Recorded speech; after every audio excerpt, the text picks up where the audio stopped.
দেব বড়ুয়া থেকে দেবিকা বড়ুয়া হয়ে ওঠা জার্নিটা আজ সকলের সঙ্গে শেয়ার করব। শারীরিক দিক থেকে সে পুরুষ হলেও তার মনটা ছিল একজন নারীর মতোই। যখন সমকামী বা গে কথাটার প্রচল ছিল না সমাজে, তখন এই ধরনের মানুষদের ছক্কা হিজড়া এসব নামেই ডাকা হতো। এখনও সমাজের কিছু মানুষ তাদের এই নামেই সম্বোধন করে, কিন্তু সময়ের সাথে সাথে কিছুটা পরিস্থিতি বদলেছে এবং মানুষও বদলেছে। ছোটবেলা থেকেই সে অন্যরকম। ছেলেদের সাথে ক্রিকেট ফুটবল খেলার থেকে পুতুল খেলতে বেশি ভালোবাসত ছেলেটা। মেয়েদের সাথে মিশতে, মেয়েদের মতো আচরণ তার খুবই পছন্দের ছিল। কিন্তু ওই যে বললাম, সমাজ তো আর এগুলো এত সহজে মেনে নেয় না। আসলে সে নিজে সবার থেকে অন্যরকম, সে তখন সেটা একদমই বুঝতে পারতো না। তার এই আচরণে মেয়ে ভাবটা অনেকেরই আপত্তিকরের কারণ ছিল। স্কুলে পড়া ছেলেরা তার সাথে খেলতো না, কথা বলতো না। কি হিজড়া, ছক্কা, হাফলেটিস এই ধরনের টিটকারি থেকেও বাদ পড়েনি ছেলেরই। তার আত্মীয় স্বজনের কথা তো বাদই দিলাম, মাধ্যমিক পর্যন্ত বয়েজ স্কুলেই পড়াশোনা করেছিল সে।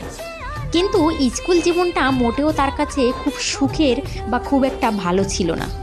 ক্লাস 5-এর সেই ছোট্ট দেব বড়ুয়া, যে নিজেই নিজেকে ঠিকমতো বুঝে উঠতে পারেনি, ঠিক সেই সময় থেকেই তার লড়াইটা শুরু।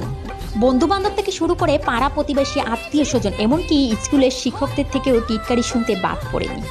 শুধুমাত্র ক্লাসমেটরা তাকে নিয়ে মজা করবে বলে তার সাথে বিভিন্ন রকমের নোংরামি, অসভ্যতামি করেছে। হ্যাঁ, নোংরামিই বটে। সমবয়সী বন্ধু অর্থাৎ ক্লাসমেটের মাথায় যদি এরকম দুষ্ট বুদ্ধি থাকে, আমি সেগুলোকে নোংরামিই বলবো।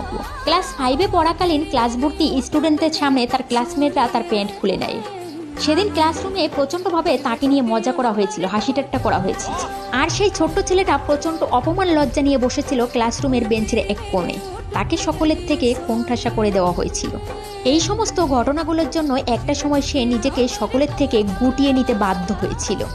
এমনকি পুজোর সময় মা বাবার সাথে ঠাকুর দেখতে যাওয়া, ঘুরতে যাওয়াটাও তার কাছে একটা বড় সমস্যা হয়ে উঠেছিল। তার বাবা মার সামনে তাকে টিটকারি দেওয়া হতো, তাকে নিয়ে মজা করা হতো, এগুলো অস্বস্তিকর কারণ ছিল তার।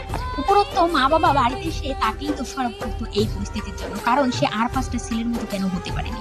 এই চাপা কষ্টগুলো তাকে দিনের পর দিন তাড়া করে গিয়েছে। সব প্রতিকূলতাকে জয় করে একদিন ঘুরে দাঁড়াতেই হবে। ঠিক তেমনভাবেই ঘুরে দাঁড়িয়েছে দেব বড়ুয়া। স্কুল জীবনের খারাপ সময় থেকে বেরিয়ে একটি ভালো সময় পদার্পণ করেছিল সে কলেজ জীবনে। কলেজে যাওয়ার পরে কলেজের বন্ধু বান্ধবের থেকে সে অনেক সাপোর্ট পেয়েছে ও ভালোবাসা পেয়েছে। তার বন্ধু বান্ধবরা তার পাশে থেকেছে, তাকে আশ্বাস দিয়েছে। সুরেন্দ্রনাথ কলেজ থেকে মানবিক বিভাগে স্নাতক হওয়ার পর আর 5জন মানুষের মতোই সেও চাকরিতে ঢুকেছিল। চাকরির ক্ষেত্রেও তাকে সেই একই রকম সমস্যার সম্মুখীন হতে হয়েছে। সেই টিটকারি, অফিসে তাকে নিয়ে মজা করা, তার কথা বলার ধরনকে হুবাহু নকল করা, আরও কত রকম ভাবেই তাকে অস্বস্তিকর অবস্থায় ফেলা হয়েছে। কলেজের সূত্রে তার যোগাযোগ হয় একটি সংস্থার সাথে, সেখানে তারই মতো আরও অনেক বন্ধু বান্ধবীদের সাথে কথা হয়। পরিবারের সমস্যা ছিল, তাকে বারণ করা সত্ত্বেও সে এখনো নিজের মতো করেই চলছে। দিনের পর দিন মানসিক চাপ সহ্য করাটা তার পক্ষে খুব কঠিন হয়ে দাঁড়িয়েছিল। একটা সময়ের পর হাঁপিয়ে উঠেছিল ছেলেটা, আর সবকিছু থেকে পালিয়ে গিয়েছিল সে অনেক দূরে।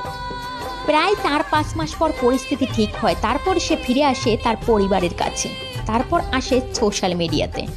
আর সেই দেব বড়ুয়াকে এখন সোশ্যাল মিডিয়াতে কে না চেনে। একটা বিরাট লড়াইয়ের পর আজ জয়লাভ করেছে ছেলেটি। তার নাচ এবং মডেলিং কেরিয়ারকে নিয়ে এগিয়ে চলেছে। হ্যাঁ, আমাদের জীবনেও খারাপ ভালো দুই ধরনের মানুষ থাকে, কিন্তু এই দেব বড়ুয়ার মতো খারাপটাকে উপেক্ষা করে এগিয়ে যেতে হয়। জয় হোক সকল দেব বড়ুয়ার।